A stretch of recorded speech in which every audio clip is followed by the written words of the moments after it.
저녁 7시에 퇴근길, 지하철 창밖으로 도시의 불빛이 스쳐 지나갑니다. 이어폰 속 음악은 흘러가지만 마음은 어쩐지 공허합니다.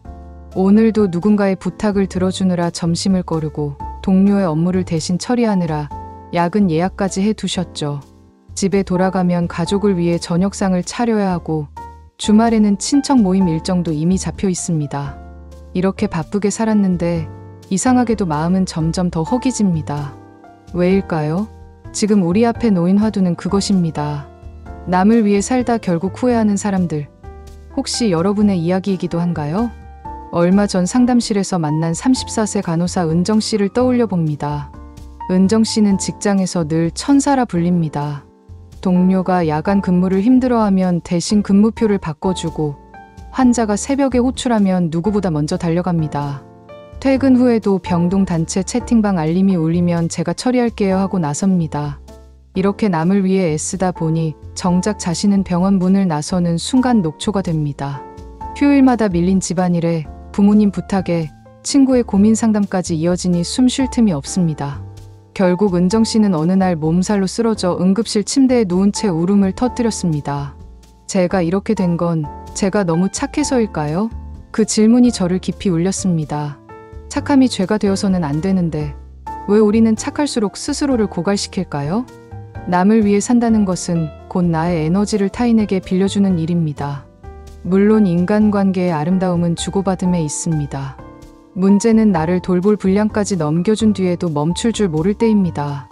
서울대 심리학 연구팀은 과잉헬퍼 증후군이라는 용어를 소개하며 도움행동의 빈도가 일정 기준을 넘어서면 자신을 돌볼 자원이 고갈되어 번아웃에 이른다고 경고합니다. 특히 한국 사회처럼 희생을 미덕으로 여기는 문화에서는 스스로 경계를 설정하지 못하면 결국 마음과 몸이 동시에 고갈된다고 하죠. 중학교 2학년에 올라간 지우 군의 사례도 비슷합니다. 지우는 반 친구들의 숙제를 대신해줍니다. 필체가 예쁘다는 이유로 노트를 빌려달라는 부탁을 거절하지 못한 채 하루 2~3시간씩 베껴 쓰다 보니 본인의 공부는 뒷전입니다. 시험이 끝난 날 지우는 결과표를 보고 처음으로 부모님 앞에서 울었습니다. 친구들 도와줬는데 왜 저는 이렇게 성적이 나쁘죠? 남을 위해 살다 보면 나의 삶과 남의 삶 경계가 흐릿해집니다. 결국 어디까지가 내 몫이고 어디부터가 남의 몫인지 기준을 잃어버리죠. 이쯤에서 한번 스스로에게 묻습니다. 내가 오늘도 라고 말할 수 있었던 순간이 있었는가? 없다면 우리는 하루를 통째로 남에게 빌려준 셈입니다. 자존감 연구의 대가 브렌다우는 거절은 관계를 끊는 행위가 아니라 건강한 거리를 조정하는 기술이라 말했습니다. 그러나 우리의 뇌는 거절 이퀄 갈등으로 자동 반응합니다. 그 두려움 때문에 다시 예스맨이 되는 악순환이 시작됩니다. 그렇다면 어떻게 해야 할까요? 첫째, 필요와 부탁의 차이를 구분해야 합니다. 직장 동료가 이번 주 보고자료 좀 검토해 줄 수 있을까요? 라고 요청했을 때 그가 정말 도움 없이는 못하는 상황인지 아니면 시간을 절약하려는 편의성인지 파악해 보십시오. 두 번째 유형이라면 이번 주 제 일정이 너무 빡빡해서요. 다른 방법을 찾아보는 건 어떠세요? 라고 말해도 관계는 무너지지 않습니다. 둘째, 선의의 의무감을 선택적 호의로 전환합니다. 매달 가족 모임에서 메뉴 예약을 도맡아 온 영희 씨의 사례를 볼까요? 그녀는 가족의 감사 인사를 들으며 뿌듯함을 느꼈지만 어느 순간부터 왜 나만 해야 하지? 라는 분노가 솟았습니다. 상담 결과 영희 씨는 스스로 가족 행복 책임자라는 직함을 짊어지고 있었습니다. 그래서 제안했습니다. 다음 달부터는 모임 날짜만 정하고 예약은 당번을 돌려보는 건 어때요? 이렇게 책임을 분산하자 영희 씨의 에너지가 돌아왔고 가족도 그녀의 수고를 새삼 깨달았습니다. 셋째, 자기 시간 통장을 만드십시오. 금융통장처럼 나를 위한 시간을 월 단위로 기록해보는 것입니다. 예를 들어 일주일 168시간 중 최소 10%인 17시간은 오직 자신만을 위한 시간으로 예약해두는 겁니다. 명상, 독서, 산책, 취미. 이 시간만큼은 누구의 부탁도 들어주지 않는다는 원칙을 세워보십시오. 처음엔 사치처럼 느껴지겠지만 그 시간 덕분에 나머지 150시간이 더 빛납니다. 넷째, 감정 저널링을 통해 후회 지점을 분석합시다.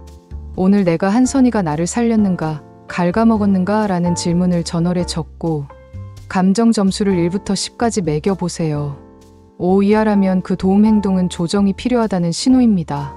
데이터가 쌓이면 언제 어떤 유형의 부탁이 내 에너지를 빠르게 소모하는지 선명히 알 수 있습니다. 물론 거절은 두렵습니다. 그래서 마지막으로 서포트 네트워크를 구축해야 합니다. 같은 고민을 나누는 동료, 친구와 거절 연습 챌린지를 해보는 거죠. 일주일에 한 번씩 오늘은 이런 부탁을 이렇게 거절했어요를 공유하면 두려움이 눈 녹듯 사라집니다.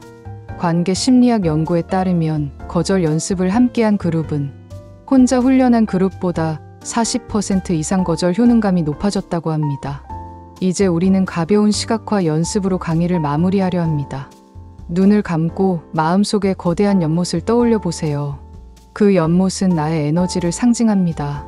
지금 물이 얼마나 남아있나요? 수면 아래 바닥이 드러날 정도인가요? 아니면 잔잔히 출렁이나요? 다음으로 떠오르는 얼굴들을 살펴보십시오. 가족, 친구, 동료, 그들은 연못물을 두 손으로 떠서 마십니다. 그런데 오늘은 내가 그만이라고 말해도 좋습니다. 그 말을 듣고도 그들은 떠나지 않습니다. 다만 연못가에 편안히 앉아 여러분이 물이 채워질 때까지 기다려줄 것입니다. 그 믿음이 바로 건강한 관계의 시작이니까요. 눈을 뜨고 자신에게 마지막 질문을 던져 보십시오. 오늘 나는 내 연못의 물을 얼마나 다시 채웠는가? 새벽에 차분한 공기를 마시며 산책했나요? 따뜻한 차 한 잔을 스스로에게 내어주었나요? 아니면 짧은 스트레칭으로 굳은 어깨를 풀어주었나요? 그 사소한 행동이 내일의 후회를 막아줍니다. 남을 위해 사는 길과 나를 지키는 길은 결코 별개가 아닙니다.